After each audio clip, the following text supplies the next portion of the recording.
Mind your words. ഡ്രൈവർക്ക് പന്തിക്കേട് തോന്നി. നേരത്തെ ചിരിയോടെ ഉസ്മാൻ അൻസാരിയും അങ്ങോട്ടെടുത്തു. പിന്നെ ബോലിറോയിൽ വന്നവരെ നോക്കി. നിങ്ങൾ വൈകുന്നതെന്തെന്ന് ഞാൻ ചിന്തിക്കുകയായിരുന്നു. ഇടയ്ക്ക് റോഡൊന്ന് ബ്ലോക്കായി. പറയുന്നതിനിടയിൽ അയാൾ ഓട്ടോയുടെ പിൻസീറ്റിലേക്ക് കുനിഞ്ഞു. കുമാരൻ സാറല്ലേ, ഗാന്ധിയൻ? അതെ, എന്തു വേണം? കുമാരൻ്റെ ശബ്ദത്തിൽ നീരസം തിങ്ങി. We are from revenue intelligence. Sir ഒന്നിങ്ങോട്ട് ഇറങ്ങി വരണം. ഈ ഓട്ടോയേക്കാൾ നല്ല വണ്ടിയുമായിട്ടാണ് ഞങ്ങൾ വന്നിരിക്കുന്നത്. എ സിയാ, അങ്ങ് വിയർത്ത് ബുദ്ധിമുട്ടണ്ട. ആ സ്വരം പരിഹാസത്തിൻ്റെയാണെന്ന് കുമാരന് മനസ്സിലായി. അയാൾക്ക് അപകടം മണത്തു. പെട്ടെന്ന് കുമാരൻ സെൽഫോൺ എടുത്തു. ഓഫീസർ അത് പിടിച്ചു വാങ്ങി ഹൈമാസ്റ്റ് ലൈറ്റിൻ്റെ വെളിച്ചത്തിലേക്ക് നീട്ടി നോക്കി. ആഹാ, വിദേശ സാധനങ്ങൾ ഉപയോഗിക്കാത്ത സാറിൻ്റെ കയ്യിൽ പുതുപുത്തൻ വിദേശ ഫോൺ. Blackberry Z3. കൊള്ളാലോ. കുമാരൻ മിടയിറക്കി. ക്യാമറകളെല്ലാം ഒപ്പിക്കൊണ്ടിരുന്നു. ഹാ, ഇങ്ങനെ ഇരിക്കാതെ ഇറങ്ങി വന്നേ സാറേ. രണ്ടാമത്തെ ഓഫീസർ അകത്തേക്ക് കൈക്കടത്തി കുമാരനെ ബലമായി പിടിച്ചിറക്കി. മൂന്നാമത്തെ അയാളുടെ കയ്യിലിരുന്ന് സഞ്ചി വാങ്ങി അതിലുണ്ടായിരുന്നു പുറത്തെടുത്തു. 3 പാസ്ബുക്കുകളും വേറെ ചില പേപ്പറുകളും. അല്ല, അങ്ങക്ക് ബാങ്ക് നിക്ഷേപവുമുണ്ടോ? അത് 3 ബാങ്കുകളിൽ? കുമാരൻ മിണ്ടിയില്ല. നാവ് അരിയപ്പെട്ടതുപോലെ നിന്നു. നിങ്ങൾ എന്നെ ഇങ്ങനെ വട്ടമിട്ട് നിൽക്കുന്നത് എന്തിനാ? അയാൾ തളർന്നു തുടങ്ങി. ഓഫീസർ ഗൗരവത്തിലായി. അങ്ങ് കോടിക്കണക്കിന് രൂപയ്ക്കുള്ള വസ്തുക്കൾ വിറ്റതായി ഞങ്ങൾക്ക് വിവരം കിട്ടിയിട്ടുണ്ട്. അങ്ങ് തമിഴ്നാട്ടിൽ. അത് വാങ്ങിക്കൂട്ടിയതിൻ്റെ സോഴ്സ് ഞങ്ങൾക്കറിയണം. കുമാരൻ ഉസ്മാൻ അൻസാരിയെ നോക്കി പല്ലിറുമി. ഉസ്മാനെ, നിന്റെ ഈ കളികൾ അവസാനിക്കാൻ പോവുകയാ. എൻ്റെ മകൻ ഈ സംസ്ഥാനത്തെ മന്ത്രിയാണെന്ന കാര്യം മറക്കണ്ട. അക്കാര്യത്തിൽ സാർ വിഷമിക്കേണ്ട. മോനും ഉടൻ വന്നോളും സാറിൻ്റെ കൂടെ. ഉസ്മാൻ തലയിളക്കി. റവന്യൂ ഇൻ്റലിജൻസുകാർ കുമാരനെ ബലമായി ബൊലിറോയിൽ കയറ്റി. ആളുകൾ അടുത്തു കൂടിത്തിറങ്ങിയപ്പോഴേക്കും അത് പാഞ്ഞുപോയി. ഉസ്മാൻ അൻസാരി ഫോണെടുത്ത് ആഭ്യന്തരമന്ത്രി യൂസഫ് തിരൂരങ്ങാടിയെ വിളിച്ചു. എല്ലാ വിവരങ്ങളും പറഞ്ഞു. നിലവാരമില്ലാത്ത ബാറുകൾ പൂട്ടിയപ്പോൾ കുമളി ഗേറ്റും അതിൽ ഉൾപ്പെട്ടിരുന്നു. കുമളിയിലെ പുതിയ ട്രാൻസ്പോർട്ട് ബസ് സ്റ്റാൻഡിനടുത്തുള്ള ബിവറേജസ് കോർപ്പറേഷൻ്റെ മദ്യശാലയിൽ നിന്നാണ് സാജൻ ഒരു കുപ്പി വോഡ്ക വാങ്ങിക്കൊണ്ടുവന്നത്. ആദ്യം ലിജോയും സാജനും ഓരോ പെഗ് അകത്താക്കി. ജീപ്പിനുള്ളിൽ വച്ചായിരുന്നു സേവ. ആദ്യം രണ്ടാമതും ഗ്ലാസ്സിലേക്ക് വോഡ്ക പകരാൻ ഭാവിച്ചപ്പോൾ സാജൻ ഓർമ്മിപ്പിച്ചു. ഏത് നേരത്താണ് ആ ഷൺമുഖൻ വിളിക്കുന്നതെന്ന് അറിയില്ല. നീ ഇങ്ങനെ വലിച്ചു കയറ്റിയാൽ കുളമാകുമേ. ആദ്യം മുഖം തിരിച്ച് സാജനെ നോക്കി. ഒന്ന് പോടാ, ഇന്ന് എത്ര കുടിച്ചാലും എനിക്ക് തലയ്ക്ക് പിടിക്കത്തില്ല. എൻ്റെ പെണ്ണ്, അവളെ പിടിച്ചു വച്ചിരിക്കുന്ന ഒരുത്തനെ പോലും ഞാൻ വെറുതെ വിടാൻ പോകുന്നില്ല. ലിജോ എന്തോ പറയാൻ ഭാവിക്കുകയായിരുന്നു. പെട്ടെന്ന് ആദിയുടെ ഫോൺ ശബ്ദിച്ചു. അതെടുക്കുന്നതിനിടയിൽ അവൻ സമയം നോക്കി. 10:30. ഫോണിൽ തെളിഞ്ഞ നമ്പർ ജുവലിൻ്റേതാണെന്ന് ആദ്യം തിരിച്ചറിഞ്ഞു. അവൻ പെട്ടെന്ന് ജാഗരൂകനായി. മറ്റുള്ളവർക്കായി മിണ്ടരുതെന്ന ആംഗ്യവും കാണിച്ചു. ഹലോ. ആദി അറ്റൻഡ് ചെയ്തു. നീ എൻ്റെ കോൾ പ്രതീക്ഷിച്ചിരിക്കുകയാണെന്ന് എനിക്കറിയാം ആദിശങ്കര. അപ്പുറത്തു നിന്ന് മാർത്താണ്ഡ ഷൺമുഖൻ്റെ ശബ്ദം. അതേടെ നായേ. ആദി പല്ലമർത്തി. എവിടേക്കാണ് ഞാൻ വരേണ്ടത്? നീ അത് പറ. ഷൺമുഖൻ അടക്കി ചിരിച്ചു. ശമ്പട്ടിക്കളിനെ പുറംലോകമറിയാതെ കൊന്ന നീ പോലീസിനെ ഇക്കാര്യം അറിയിക്കില്ലെന്നറിയാം. ഒന്നുകൂടി ഞാൻ ഓർമ്മിപ്പിക്കുക, ഒറ്റയ്ക്ക് നീ വരാവൂ. എന്താ ഷൺമുഖ, നിനക്ക് പേടി തോന്നുന്നുണ്ടോ? ചിലർക്ക് അങ്ങനെ ചില തോന്നലുണ്ടാവും. സൂക്ഷിക്കണം. മരണം അടുത്തു വരുന്നതുകൊണ്ടാ. എനിക്കോ? അയാൾ ഉറക്കെ ചിരിച്ചു. ചീ, നിർത്തടാ. ആദി ഗർജിച്ചു. ഷൺമുഖൻ്റെ ചിരി നിന്നു. ആദി തുടർന്നു. മച്ചാനെ, ഒന്നോർത്തോണം. എന്നെ കൊല്ലാനുള്ള എല്ലാ ഒരുക്കങ്ങളും പൂർത്തിയായി എന്നുറപ്പാക്കിയിട്ടേ അങ്ങോട്ട് വിളിക്കാവൂ. അത്രയേ ഉള്ളടാ. എങ്കിൽ പറഞ്ഞോടാ, നിന്നെ കാണാൻ എനിക്ക് കൊതി അടങ്ങാനേ വയ്യ. ആദി മീശത്തുമ്പ് മേലേക്കൊന്ന് തടവി. നീ നേരെ തേക്കടിയിലെത്തുക. അവിടെ KTDC ഹോട്ടലിൻ്റെ വലതുഭാഗത്തെ വനത്തിലൂടെ ഇറങ്ങി തമിഴ്നാട്ടിലേക്ക് വെള്ളം കൊണ്ടുപോകുന്ന കനാലിൻ്റെ അടുത്തെത്തണം. അവിടെ ഒന്നും നിനക്ക് പറഞ്ഞു തരേണ്ട കാര്യമില്ലല്ലോ. നീ എത്തുമ്പോൾ അവിടെ മുളക്കൊണ്ടുണ്ടാക്കിയ ഒരു ചങ്ങാടം കാണും. അതിലൊരാൾ നിന്നെ കാത്തിരിക്കും. നല്ല കുട്ടിയായിട്ട് അതിൽ കയറുക. ബാക്കിയൊക്കെ അയാൾ ചെയ്തോളും. നീ ഒറ്റയ്ക്കേ ഉള്ളോന്നറിയാൻ ഞങ്ങളുടെ ആളുകൾ ഇരുട്ടിലുണ്ടാവും. ഓക്കെ? ഓക്കേടാ. ഫോൺ പോക്കറ്റിലിട്ട് ആദ്യം മദ്യക്കുപ്പി എടുത്ത് വായിലേക്ക് ചരിച്ചു. മതിയാക്കടാ, എന്ത് കുടിയത്? സാജൻ വിലക്കി. ആദ്യം ചിരിച്ചു. എവിടെ ചെല്ലാനാവ പറഞ്ഞത്? ലിജോ ഉത്കണ്ഠപ്പെട്ടു. അവൻ കാര്യം വിശദീകരിച്ചു. എങ്കിൽ പോയേക്കാം. തമിഴൻ അണ്ണാച്ചി കാത്തിരുന്ന് ബുദ്ധിമുട്ടണ്ട. അപ്പോൾ എല്ലാം പറഞ്ഞതുപോലെ. സാജൻ ജീപ്പ് സ്റ്റാർട്ട് ചെയ്തു. ആദ്യം പെട്ടെന്ന് പുറത്തിറങ്ങി. പിന്നെ ചുറ്റുമൊന്ന് നോക്കിയിട്ട് ജീപ്പിൻ്റെ മുകളിലേക്ക് കയറി. ലഗേജ് കാരിയറിൽ അവൻ കമിഴ്ന്നു കിടന്നു. തറയിൽ നിന്ന് നോക്കിയാൽ അവിടെ ആളുണ്ടെന്ന് തോന്നില്ല. ജീപ്പ് നീങ്ങി. രാത്രിയിൽ ബോർഡ് ലാൻഡിംഗ് ഭാഗത്തേക്ക് വാഹനങ്ങൾ വിടാറില്ലാത്തതിനാൽ ചെക്ക് പോസ്റ്റിൽ ഫോറസ്റ്റ് ഗാർഡുകൾ തടഞ്ഞു. സാജനെയും ലിജയെയും അവർക്കറിയാമായിരുന്നു. എന്താണ് രാത്രിയിൽ? ലാൻഡിംഗ് സ്റ്റേഷനിലെ ടിക്കറ്റ് കൗണ്ടറുള്ള വിജയൻ സാറിനെ ഒന്ന് കാണണം. പറഞ്ഞത് ലിജോയാണ്. എങ്കിൽ ഞാനും വരാം. രജിസ്റ്ററിൽ വണ്ടി നമ്പർ എഴുതിയിട്ട് ഗാർഡുകളിൽ ഒരാളും കയറി. വനത്തിലൂടെയുള്ള റോഡ് വഴി മുന്നോട്ട് നീങ്ങുമ്പോൾ ഗാർഡ് തിരക്കി. വെള്ളമടിയോ ചൂണ്ടയിടലോ ലക്ഷ്യം? അത് തീരുമാനിച്ചിട്ടില്ല സാറേ. ലിജോ ചിരിച്ചു. റോഡിലൂടെ ഒരു കാട്ടുപോത്ത് കുറുകെ പോയി. ലാൻഡിംഗ് പോയിന്റിന് മുകളിലെ റോഡിൽ ജീപ്പ് നിന്നു. അവർ ഇറങ്ങി. തടാകത്തിനക്കരെ വനത്തിൽ നിന്ന് ഒരാനയുടെ ചിഹ്നം വിളി കേട്ടു. ടിക്കറ്റ് കൗണ്ടറിൽ ജോലി ചെയ്യുന്ന 2 ജീവനക്കാർ അവിടെ തന്നെയാണ് ഉറങ്ങുന്നത്. ചിലപ്പോൾ KTDC ഹോട്ടലിലെ ജീവനക്കാർ വരും റമ്മി കളിക്കാൻ. ലിജോ മുറിയുടെ വാതിലിൽ തട്ടി. സാറേ. ആരാടാ? അകത്തു നിന്ന് ചോദ്യം. ഞാനാ ലിജോ. പരുന്ത്. വിജയൻ സാറില്ലേ? ഇല്ല, വീട്ടിൽ പോയേക്കുവാ.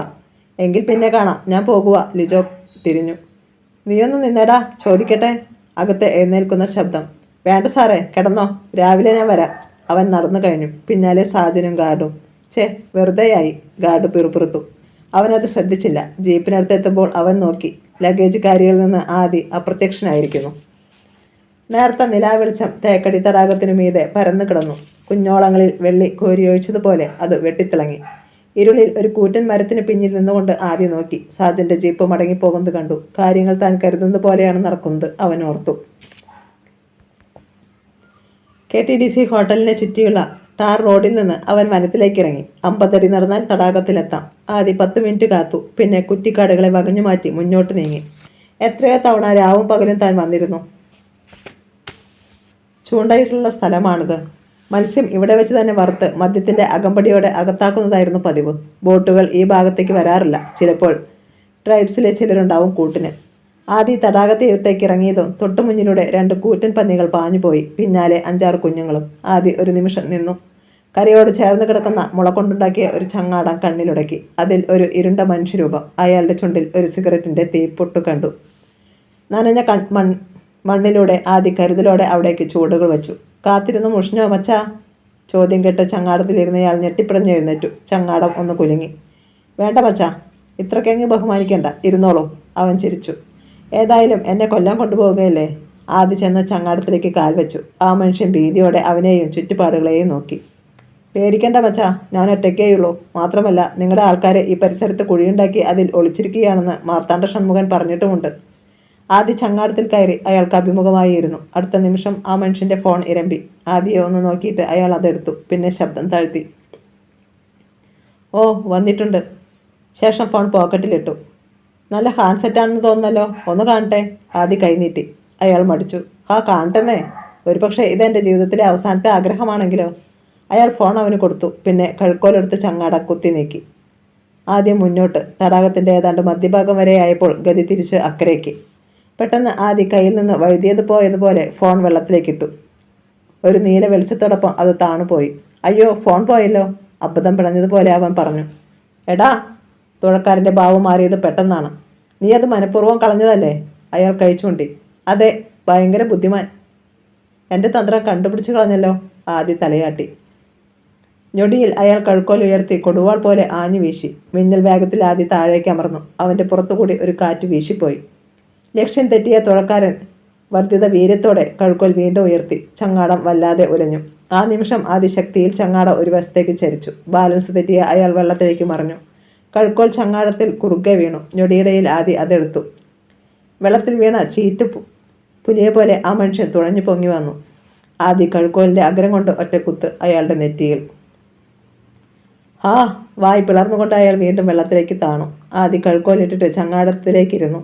കൈനീട്ടി അയാളുടെ മുടിയിൽ പിടിച്ചുയർത്തി. നെഞ്ചുവരെയുള്ള ഭാഗം ചങ്ങാടത്തിലേക്ക് വലിച്ചു കമിഴ്ത്തിയ ശേഷം പുറത്ത് ചവിട്ടിപ്പിടിച്ചു. നിനക്ക് മരിക്കണോടാ? അവൻ്റെ പല്ലുകൾ ചേർന്ന് ഞെരിഞ്ഞു. വേണ്ട. അയാൾ വെള്ളത്തിൽ കാലിട്ടടിച്ചു. അല്ലടാ, നീ ചാവുന്നത് തന്നെയേ നല്ലത്. ഇത്രയും കാലം ഭൂമിക്ക് ഭാരമായി ജീവിച്ചിട്ട് നീ ആർക്കെങ്കിലും വേണ്ടി ഒരു നന്മ ചെയ്തിട്ടുണ്ടോ? അയാൾ മറുപടി പറഞ്ഞില്ല. പകരം ചങ്ങാടത്തിൽ അള്ളിപ്പിടിച്ചുകൊണ്ട് അതിലേക്ക് കയറാൻ ശ്രമിച്ചു. അത് വേണ്ടടാ, നീ ഇങ്ങനെ തന്നെ കിടന്നാൽ മതി. എന്നിട്ട് എൻ്റെ ചോദ്യങ്ങൾക്ക് സത്യസന്ധമായ ഉത്തരം താ. പിന്നെ നിന്നെ കൊല്ലണോ ബാക്കി വയ്ക്കണോ എന്ന് ഞാൻ തീരുമാനിക്കാം. എന്നെ കൊന്നാൽ? അയാൾ കിതച്ചു. നിന്റെ പെണ്ണിനെ അവർ കൊല്ലും. അയാൾ പ്രതിരോധിക്കാൻ ശ്രമിച്ചു. എങ്കിൽ അത് അവളുടെ വിധിയെന്ന് ഞാൻ കരുതും. അവൻ്റെ കാൽ ഒന്നുകൂടി അമർന്നു. തൻ്റെ നെഞ്ചിപ്പോൾ പിളരുമെന്ന് തോന്നി അയാൾക്ക്. കൊല്ലരുത്, ഞാൻ പറയാം. അയാളുടെ ഒച്ച തളർന്നു. പറഞ്ഞില്ലെങ്കിൽ നിന്നെക്കൊണ്ട് പറയിക്കാൻ എനിക്കറിയാം. ആദിയുടെ മുഖം മുറുക്കി. നമുക്ക് കളയാൻ ഇനി സമയം ഒട്ടുമില്ല. എന്നെ അവിടെ കാത്തിരിക്കുകയല്ലേ ഷൺമുഖൻ? പറഞ്ഞോടാ കൃത്യമായിട്ട്. എത്ര പേരുണ്ട് അവിടെ? അവർ ആരൊക്കെ? ജുവലിനെ ആരെങ്കിലും ഉപദ്രവിച്ചോ? എവിടെയാ അവരുടെ താവളം? എല്ലാം കൂടി ഒന്നിച്ചങ്ങ് ചോദിച്ചത്. ഈ വനത്തിൻ്റെ മുക്കും മൂലയെ എനിക്കറിയാവുന്നതുകൊണ്ടാണ്. തപ്പിയും തടഞ്ഞും അയാളെല്ലാം പറഞ്ഞു. ചോദിക്കാൻ മറന്നു. നിന്റെ പേരെന്താ? ശിവലിംഗം. അയാളുടെ വായിൽ ചോര കിനിഞ്ഞു. കൊള്ളാം, നല്ല പേര്. എങ്കിൽ നീ പോയിക്കോ. പറഞ്ഞതും ആദി അയാളെ പിടിച്ചുയർത്തി. പിന്നെ കൈ ചുരുട്ടി ഒറ്റയിടി. അയാൾ തടാകത്തിലേക്ക് മലർന്നു വീണു. വെള്ളം പിളർന്നു മുകളിലേക്ക് തെറിച്ചു. ആദ്യം വെള്ളത്തിൽ വീണ പൂച്ചയെപ്പോലെ ഒരു പിടച്ചിൽ. അതിനുശേഷം അവിടെ ഒരു ചുഴി രൂപം കൊണ്ടു. നിമിഷത്തിനുള്ളിൽ അതും മാഞ്ഞ് തടാകം പഴയതുപോലെയായി. തിടുക്കത്തിൽ കഴുക്കോലെടുത്ത് ആദി അക്കരയ്ക്ക് കുത്തിത്തുഴഞ്ഞു. അതിനിടെ തൻ്റെ ഫോണെടുത്ത് ലിജോയെ വിളിച്ച് അടുത്ത നിർദ്ദേശം നൽകി. പിന്നെ സൈലന്റ് മോഡിലാക്കി. 1 മണിക്കൂർ കഴിഞ്ഞു. ഉൾവനത്തിൽ മാർത്താണ്ഡ ഷൺമുഖൻ അസ്വസ്ഥനായി. അധികം മരങ്ങളും കുറ്റിക്കാടുകളും ഇല്ലാത്ത ഒരു ഭാഗമായിരുന്നു അത്. 3 കുന്നുകളുടെ ചെറിയൊരു ഇടുക്ക്. അവിടെ കുറച്ച് വിറക്കുകൾ കൂട്ടി തീയിട്ടിട്ടുണ്ട്. കുന്നിൻ മുകളിൽ നിന്ന് നോക്കിയാൽ മാത്രമേ അവിടെ വെളിച്ചവും ആളുകളും ഉണ്ടെന്ന് തോന്നൂ. അവിടെ എത്താൻ മലയിടുക്കിലൂടെയുള്ള ഒരു ചെറിയ അരുവി മാത്രം. കുന്നുകളിൽ എലിഫന്റ് ഗ്രാസ് എന്നറിയപ്പെടുന്ന നീളൻ പുല്ലുകളാണ്. കരിമ്പോലെ പോലെയുള്ള ഇലകളുടെ 2 വശത്തും ബ്ലേഡിൻ്റെ മൂർച്ചയാണ്. ശരീരത്തുരഞ്ഞാൽ പൂളിപ്പോകും. ആ വഴി അത്ര വേഗം ആരും വരില്ല. കൈകൾ പിന്നിൽ ചേർത്ത് കെട്ടി ഒരു പാറപ്പുറത്ത് ഇരുത്തിയ നിലയിലാണ് ജുവൽ. തീയുടെ പ്രതിഫലനം അവളുടെ കവിളിലൂടെ ഒലിച്ചിറങ്ങുന്ന നനവിൽ തിളങ്ങിക്കൊണ്ടിരുന്നു. അവൾക്ക് മുന്നിൽ മരക്കൊമ്പിൽ കൊന്നു കെട്ടിത്തൂക്കിയ നിലയിൽ ഒരു പെരുമ്പാമ്പുണ്ട്. അതിൻ്റെ വാൽ പക്ഷേ അപ്പോഴും പുളഞ്ഞുകൊണ്ടിരുന്നു. 40 കിലോയോളം വരുന്ന പാമ്പ്. കഴിവൊരു മോനെ കാണുന്നില്ലല്ലോ, ഷൺമുഖൻ പിറുപിറുത്തു. അവൻ അയാൾക്കിട്ട് പണി കൊടുത്തു കാണുമോ? വർഗീസ് പുന്നത്രയ്ക്ക് സംശയം. ഏയ്, ഇവളിവിടെ ഇരിക്കുമ്പം അതിനുള്ള ധൈര്യം അവൻ കാണിക്കത്തില്ല. ഷൺമുഖൻ മീശയൊന്നു തടവി. എങ്കിൽ റേഞ്ച് കാണത്തില്ല. വർഗീസ് പുന്നത്രയ്ക്കരികിൽ ഒരു പാറയിൽ അഴകരാജയും ഉടുമ്പ് മരുത്തുമുണ്ട്. എല്ലാവർക്കും ചുറ്റിനുമായി ഒരകലമിട്ട് ഗുണ്ടാപ്പടയും. ഷൺമുഖൻ ഫോണെടുത്ത് ഒരു വട്ടം കൂടി ശിവലിംഗത്തെ വിളിച്ചു. അപ്പുറത്ത് ബീപ് ശബ്ദം മാത്രം. പെട്ടെന്ന് ഓർത്തതുപോലെ അയാൾ ആദിയുടെ സെല്ലിലേക്കും വിളിച്ചു. അപ്പുറത്ത് ബെൽ മുഴങ്ങി. തുടർന്ന് അറ്റൻഡ് ചെയ്യപ്പെട്ടു. കഴിവേറി, നീ എവിടെ എത്തി? ഷൺമുഖൻ അലറി. മറുപടിയൊന്നും കേട്ടില്ല. ഷൺമുഖൻ ചീത്ത വിളിച്ചു. എന്താ ഷൺമുഖം? പുന്നത്ര എഴുന്നേറ്റു. അവൻ ഫോണെടുത്തു. പക്ഷെ ഒന്നും മിണ്ടുന്നില്ല. പറയുന്നുണ്ടായിരിക്കും, ഇങ്ങോട്ട് കേൾക്കാഞ്ഞിട്ടാ. പക്ഷേ ഇവിടുത്തെ സംഭാഷണങ്ങൾ ആദ്യം കേൾക്കുന്നുണ്ടായിരുന്നു. മലയിടുക്കിന് തൊട്ട് താഴെ എത്തി കാത്തു നിൽക്കുന്നുണ്ടായിരുന്നു അവൻ. ആദി! പൊടുന്നനെ കരിയിലകളുടെ അനക്കവും മന്ത്രണം പോലെ ഒരു ശബ്ദവും. അവൻ തിരിഞ്ഞു. തൊട്ടരികിൽ ലിജോയുടെ ഇരുണ്ട രൂപം. മന്നാക്കുടി ആദിവാസി കോളനി വഴി കാട്ടിലൂടെ എത്തിയതാണവൻ. എല്ലാം പറഞ്ഞതുപോലെ ചെയ്തിട്ടുണ്ടോടാ? ആദി തിരക്കി. ഓ, ഇനി നമ്മൾ അവിടേക്ക് പോയാൽ മതി. എങ്കിൽ വാ. അവൻ മുട്ടോളം വെള്ളമുള്ള അരുവിയിലേക്ക് ഇറങ്ങി. ലിജോയും. ഐസിൻ്റെ തണുപ്പുള്ള വെള്ളം. ഉരുളൻ കല്ലുകളാണ് നിറയെ. അവയിൽ പായൽ പറ്റിയിരിക്കുന്നു. സൂക്ഷിച്ചു നടന്നിട്ട് പോലും കാൽ വഴുതി. പെരുമ്പാമ്പിൻ്റെ മാംസം 3-4 വട്ടം തിരിച്ചും മറിച്ചും വെച്ച് കഴിഞ്ഞപ്പോൾ വെന്തതിൻ്റെ ഒരു ഗന്ധം അവിടെ പരന്നു. ഗുണ്ടകൾ 2 കമ്പുകൾ വീതം ചേർത്ത് പിടിച്ച് അവയെടുത്ത് കാട്ടു ചേമ്പിലകൾക്ക് മീതെ വെച്ചു. പിന്നെ ഇലയോടെ തന്നെ എടുത്ത് പാറപ്പുറത്ത് കൊണ്ടുവച്ചു. കൊതിയൂറുന്ന ഒരു തരം ഗന്ധമായിരുന്നു അപ്പോൾ അതിന്. ഇലയിൽ ഒരു പീസുമായി വർഗീസ് പുന്നത്ര ജുവലിൻ്റെ അടുത്തെത്തി. തിന്നു നോക്കടേ, നിന്റെ മറ്റവനുണ്ടല്ലോ ആദി. അവനെയും ഇതുപോലെ വെട്ടിമുറിച്ച് ചുടാൻ തീരുമാനിച്ചിരിക്കുകയാണ് ഞങ്ങൾ, നിന്റെ കൺമുന്നിൽ വെച്ച്. ജുവലിൻ്റെ മുഖം മുറുകി. അതിന് നീയൊക്കെ ഒരു ജന്മം കൂടി കാത്തിരുന്നാലും നടക്കത്തില്ലടാ, അവൾ വീറോടെ പറഞ്ഞു. കാണിച്ചു തരാൻ വേണ്ടി പുന്നാരമോളെ. ആദ്യം അവൻ്റെ മുന്നിൽ വെച്ച് ഈ പാമ്പിൻ്റെ തൊലി വിരിച്ചതുപോലെ നിന്റെ തുണി വലിച്ചുരിയും. പിന്നെ ഞങ്ങൾ ഓരോരുത്തരും നിന്നെ കടിച്ചു പറിക്കും. അത് കാണിച്ചു കൊടുത്തിട്ടേ അവനെ തീർക്കത്തുള്ളൂ. ഇനി ഇവിടെ അവൻ ഞങ്ങളെ ജയിച്ചാൽ ആ നിമിഷം വീട്ടിൽ നിന്ന് അവൻ്റെ പെങ്ങളെ ഞങ്ങൾ പൊക്കിയിരിക്കും. ഇനി ആദിയില്ല, അവൻ്റെ സാമ്രാജ്യവും തൊഴിലാളി സൈന്യവുമില്ല. എല്ലാം അവസാനിക്കുകയാണ്. വർഗീസ് പുന്നത്രയുടെ മുഖം ക്രൂരമായി. അതിനു മുമ്പ് നിന്റെ ആയുസ് തീർക്കല്ലേ എന്ന് ഈശ്വരനോട് നീ പ്രാർത്ഥിച്ചോ? ആദി വരും. വന്നാൽ ഇവിടെ നിൻ്റെയൊക്കെ ശവം വീഴും, എനിക്കുറപ്പാ. വിശ്വാസം അത് കൊള്ളാം പെണ്ണെ. മാർത്താണ്ഡം ഷൺമുഖൻ ചിരിച്ചു. പ്രത്യേകിച്ചും അണയാൻ നേരത്ത് ആളിക്കത്തുന്ന പെണ്ണിന്. അങ്ങനെയുള്ളവരെ എനിക്കിഷ്ടമാണ്. അയാൾ അവളെ നോക്കി മിഠായി നുണയും പോലെ ഒരാംഗ്യം കാട്ടി. ഗുണ്ടകൾ ഇരുളിലേക്ക് നോക്കി കാറ്റിൻ്റെ ചലനം പോലും ശ്രദ്ധിച്ചു നിൽക്കുകയാണ്. വർഗീസ് പുന്നത്ര പാമ്പിൻ മാംസം അല്പം അടർത്തിയെടുത്ത് പിന്നെ ജുവലിൻ്റെ മുഖത്തിന് നേരെ നീട്ടി. തിന്നടി. എനിക്ക് വേണ്ട, അവൾ കാരിത്തുപ്പി. അവന് ദേഷ്യം വന്നു. ബലമായി അവളുടെ കവിളിൽ 2 വിരൽ മുറുക്കി. ജുവലിൻ്റെ വായ് തുറന്നു പോയി. അവൻ അവിടേക്ക് മാംസം തള്ളിവെക്കാൻ തുടങ്ങിയതും കാടിനെ നടുക്കിക്കൊണ്ട് ഒരു വെടി പൊട്ടി. വൃക്ഷങ്ങളിൽ നിന്ന് പറവുകൾ ഇളകിപ്പറന്നു. അടുത്ത നിമിഷം വർഗീസ് പുന്നത്ര ഒരലർച്ചയോടെ പിന്നോട്ട് മറിഞ്ഞു, തീക്കുള്ളിലേക്ക്. വെട്ടിത്തിരിഞ്ഞ ഷൺമുഖം കണ്ടു വർഗീസിൻ്റെ നെറ്റിയിൽ ഒരു ദ്വാരം. പിന്നെ അത് ചുവന്ന പൊട്ടായി. അപകടത്തിൻ്റെ 1000 തീയുണ്ടകൾ തങ്ങൾക്ക് നേരെ പാഞ്ഞു വരുമെന്ന് ഷൺമുഖൻ്റെ മനസ്സ് പിറുപിറുത്തു. നോ! അയാളുടെ അലർച്ച മലമടക്കുകളിൽ വെടിവെച്ച പോലെ പ്രതിധ്വനിച്ചു. ഷൺമുഖ! ഇളകി മറിയുന്ന പുകയ്ക്കും തീപ്പൊരികൾക്കും ഇടയിൽ നിന്ന് വർഗീസ് പുന്നത്രയുടെ അടഞ്ഞു പോകുന്ന ശബ്ദം ഒരു വട്ടം കേട്ടു. അവനെ കൊല്ലണം, ആദിയെ. പിന്നെ ആ ശബ്ദവും നിലച്ചു. കാട്ടു തീയിലകപ്പെട്ട വന്യമൃഗത്തിൻ്റേതുപോലെ ഒറ്റപ്പിടച്ചിൽ. പിന്നെ അനക്കമുണ്ടായില്ല. പുന്നത്തറയുടെ വസ്ത്രത്തിലേക്ക് തീ പടർന്നു കഴിഞ്ഞിരുന്നു. ഷൺമുഖൻ നടുങ്ങി നിന്ന ഗുണ്ടകളോട് അലറി. അവൻ ആദ്യം എത്തിയിട്ടുണ്ട്.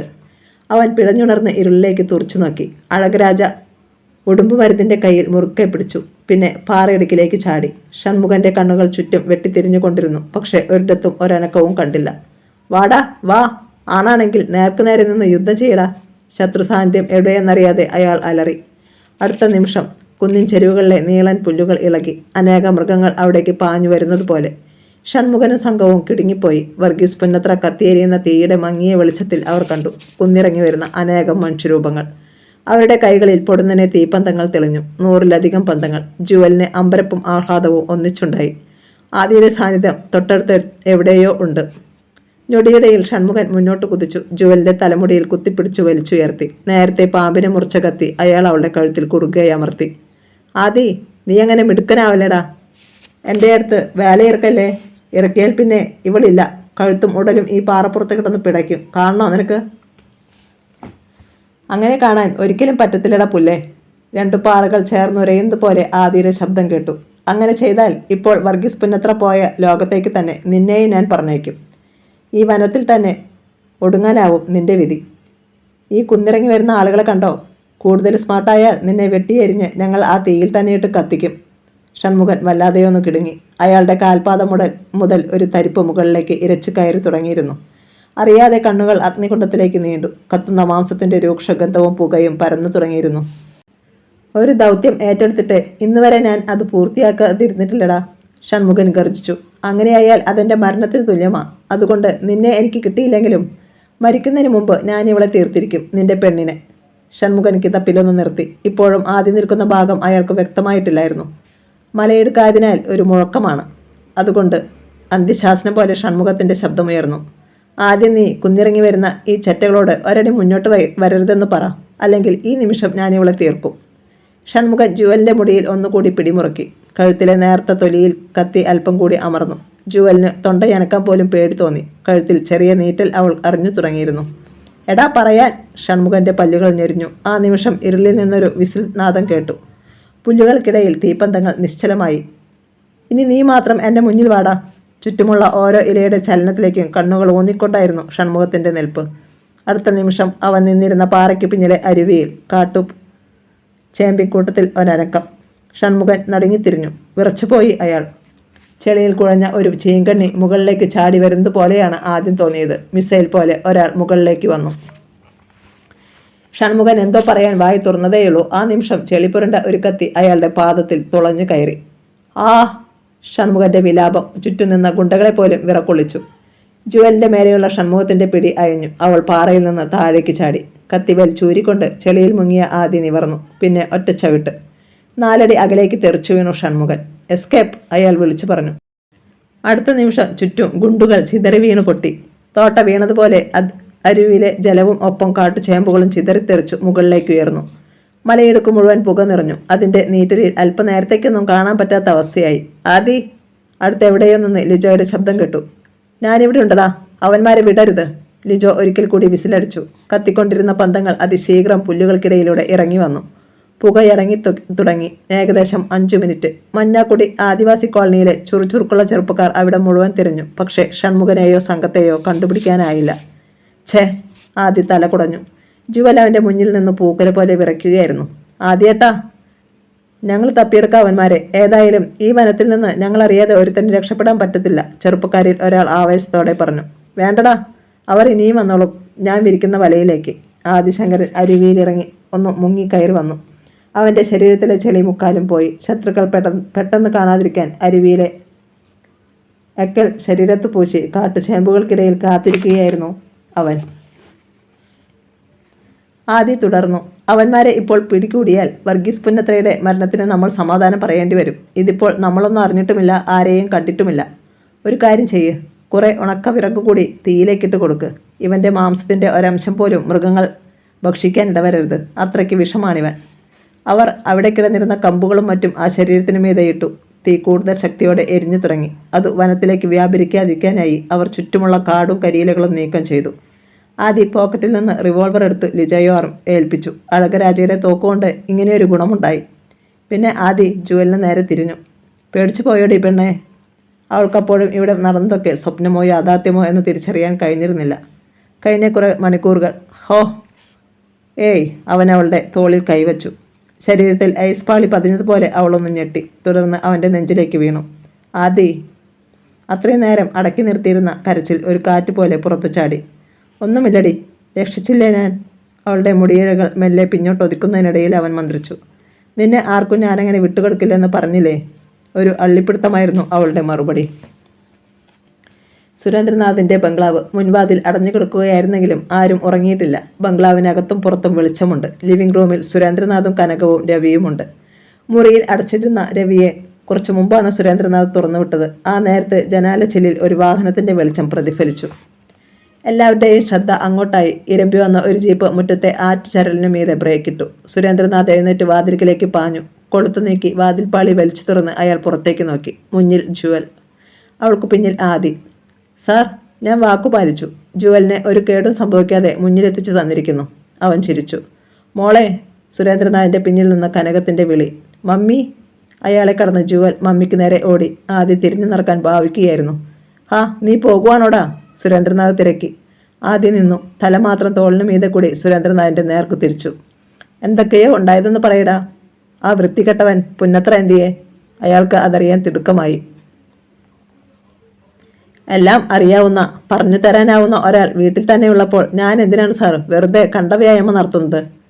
2 അസ്ത്രങ്ങൾ പോലെ ആദിയുടെ കണ്ണുകൾ സുരേന്ദ്രനാഥിൻ്റെ തോളിന് പുറത്തുകൂടി രവിയിൽ ചെന്ന് മുട്ടി. പിന്നെ ഒന്നും പറയാൻ നിന്നില്ല ആദി. നെഞ്ചും വിരിച്ച് പുറത്തേക്കിറങ്ങി. സുരേന്ദ്രനാഥ് അവിശ്വസനീയ ഭാവത്തിൽ അവനെ തന്നെ ഒരു നിമിഷം നോക്കി നിന്നു. പിറ്റേന്നത്തെ പത്രങ്ങളിലും ചാനലുകളിലും ജലസേചന വകുപ്പ് മന്ത്രി ചെട്ടിക്കുളങ്ങര സദാശിവന്റെ അച്ഛൻ കുമാരനെ വിജിലൻസ് ഇന്റലിജൻസുകാർ കസ്റ്റഡിയിലെടുത്ത് ചോദ്യം ചെയ്തതിനെക്കുറിച്ചുള്ള വാർത്തയായിരുന്നു. തമിഴ്നാട്ടിൽ അനധികൃതമായി സ്വത്ത് സമ്പാദിച്ചത്, അതിൻ്റെ സാമ്പത്തിക സ്രോതസ്, അത് കൈമാറ്റം ചെയ്തപ്പോൾ പണം പോയ അക്കൗണ്ടുകൾ എല്ലാം വാർത്തയിൽ വ്യക്തമായിരുന്നു. മന്ത്രിയായ മകൻ്റെ സമ്പാദ്യമാണെന്ന് ഗാന്ധിയൻകുമാരൻ സമ്മതിച്ചു. ഇപ്പോൾ പണം പോയിരിക്കുന്നതും അയാളുടെ വിവിധ അക്കൗണ്ടുകളിലേക്ക്. വാർത്ത പ്രചരിച്ചപ്പോഴേ പ്രതിപക്ഷം ഇളകി. തലസ്ഥാനത്ത് ജലസേചന മന്ത്രിയുടെ കോലം കത്തിക്കലും നിയമസഭാ മന്ദിരത്തിന് നേർക്കും മാർച്ചും നടന്നു. അത് പോലീസ് പാതി വഴിയിൽ തടഞ്ഞതോടെ സംഘർഷം മുറുകി. ലാത്തിചാർജും ജലപീരങ്കി പ്രയോഗവും. അതീവ ഗുരുതരാവസ്ഥയിൽ വിദ്യാർത്ഥി യുവജന പ്രസ്ഥാനത്തിലെ 4 പേർ മെഡിക്കൽ കോളേജിലായി. ഇനി പഠിപ്പ് മുടക്കി സമരം വേണ്ടെന്നുള്ള നേതാക്കളുടെ അഭിപ്രായം കാറ്റിൽ പറത്തി യുവജന സംഘങ്ങൾ അടുത്ത ദിവസം സമരത്തിന് ആഹ്വാനം ചെയ്തു. നിയമസഭയിൽ ജനപ്രതിനിധികളുടെ രൂക്ഷ വിമർശനം. വാഗ്വാദം സ്പീക്കർക്ക് നിയന്ത്രിക്കാൻ കഴിയാതെ സഭ നിർത്തിവയ്ക്കേണ്ടി വന്നു. അടിയന്തരമായി ഇക്കാര്യം ചർച്ച ചെയ്യണമെന്നും ചെട്ടിക്കുളങ്ങര സദാശിവൻ രാജിവയ്ക്കണമെന്നുള്ള ആവശ്യവുമായി പ്രതിപക്ഷം ശക്തമായി നിലകൊണ്ടു. മുഖ്യമന്ത്രി ജലസേചന മന്ത്രിയെ തൻ്റെ ക്യാബിനിലേക്ക് വിളിപ്പിച്ചു. മുഖ്യൻ്റെ കൂടെ ആഭ്യന്തരമന്ത്രി യൂസഫ് തിരൂരങ്ങാടിയും ഉണ്ടായിരുന്നു. എന്താ തൻ്റെ തീരുമാനം?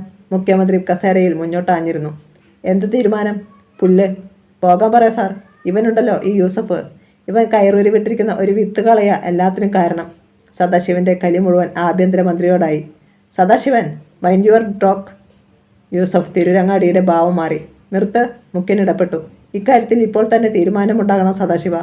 ഒന്നുകിൽ താൻ റിസൈൻ ചെയ്യുക, അല്ലെങ്കിൽ എനിക്കിത് ചെയ്യേണ്ടി വരും. ഈ മന്ത്രിസഭ തന്നെ ഞാൻ പിരിച്ചുവിടും. സദാശിവൻ ഒന്ന് വിളറി. മുഖ്യമന്ത്രി തുടർന്നു. ഇനി ഒരു ഇലക്ഷൻ വന്നാൽ സദാശിവ, 5 വർഷത്തേക്ക് നിയമസഭ കാണാമെന്ന് നമ്മളിൽ ഭൂരിഭാഗവും പ്രതീക്ഷിക്കേണ്ട. തീരുമാനം നിങ്ങളുടേതാണ്. തൽക്കാലം നിങ്ങൾ മാത്രം പുറത്തു പോയാലും പാർട്ടി ഭരിക്കുന്നുണ്ടെന്ന് ആശ്വസിക്കാം. അല്ലെങ്കിൽ കളി മാറും. കളവും. തുടർന്നുണ്ടാകുന്ന കോൺസിക്വൻസ് എന്തായാലും അനുഭവിക്കുന്നത് നിങ്ങൾ മാത്രമാവും. സദാശിവൻ്റെ മറുപടിക്ക് കാക്കാതെ മുഖ്യമന്ത്രി ഒരു വെള്ള പേപ്പർ എടുത്ത് മുന്നോട്ട് നീക്കി വെച്ച് കൊടുത്തു. അതിനു മീതെ ഒരു പേനയും എടുത്തിട്ടു. No, you can decide. അവർക്കിടയിൽ കനത്ത നിശബ്ദത ചിതറി വീണു. ജലസേചന മന്ത്രി ചെട്ടിക്കുളങ്ങര സദാശിവൻ ആ പേപ്പറിലേക്കും പിന്നെ മുഖ്യമന്ത്രിയെയും ആഭ്യന്തരമന്ത്രിയെയും മാറി മാറി നോക്കി. അയാളുടെ ചോര ഉൾവലിഞ്ഞു. മുഖം ഒരു നിമിഷം വിളറി വെളുത്തു. എന്നാൽ അടുത്ത നിമിഷം അവിടെ ചോര തള്ളി വന്നു. മുഖം ചുവന്നു തൊടുത്തു. കടിച്ചു പിരിച്ച പല്ലുകൾക്കിടയിലൂടെ വാക്കുകൾ കുപ്പിച്ചിലുകൾ പോലെ പുറത്തു ചാടി. ബഹുമാനപ്പെട്ട മുഖ്യമന്ത്രി, എൻ്റെ നാവിലിപ്പോൾ വിളയാടുന്നത് പുഴുത്ത തെറിയ. പക്ഷേ അത് പുറത്തു പറയുന്നില്ല. നിങ്ങളിരിക്കുന്ന ഈ കസേരയുടെ മഹിമയോർത്തിട്ടുമെന്നല്ല, എൻ്റെ സംസ്കാരം കൊണ്ട്. മുഖ്യമന്ത്രി പുഞ്ചിരിച്ചു. സംസ്കാരമുള്ളവൻ്റെ നാവിൽ എങ്ങനെയാടോ തെറി വരുന്നത്? കുന്തം. അയാളുടെ വാക്കുകളിൽ തീപ്പൊരി ചിതറി തുടങ്ങി. നിങ്ങളും ഈ യൂസഫും കൂടി അറിഞ്ഞുകൊണ്ടുള്ള ഒരു പ്ലേയാണിതെന്ന് എനിക്കറിയാം. മന്ത്രിസഭാ പുനഃസംഘടന. സ്പീക്കറെ കൊണ്ട് രാജിവയ്പ്പിച്ച് എൻ്റെ വകുപ്പ് അയാളുടെ അണ്ണാക്കിലേക്ക് പുഴുങ്ങി തിരികുക. പിന്നെ നിങ്ങളുടെയൊക്കെ ഏറാൻ മൂളികളായ ചിലരെ കൂടി മന്ത്രിസഭയിൽ പ്രതിഷ്ഠിക്കുക. നീക്കം കൊള്ളാം. പക്ഷേ ഒന്നോർത്തോ, സദാശിവ രാജിവെച്ചിട്ട് അതിനുള്ള വെള്ളം തിളപ്പിക്കേണ്ട. മുഖ്യമന്ത്രിയുടെ കണ്ണുകൾ കുറുകി. അയാൾ നീട്ടി വിളിച്ചു.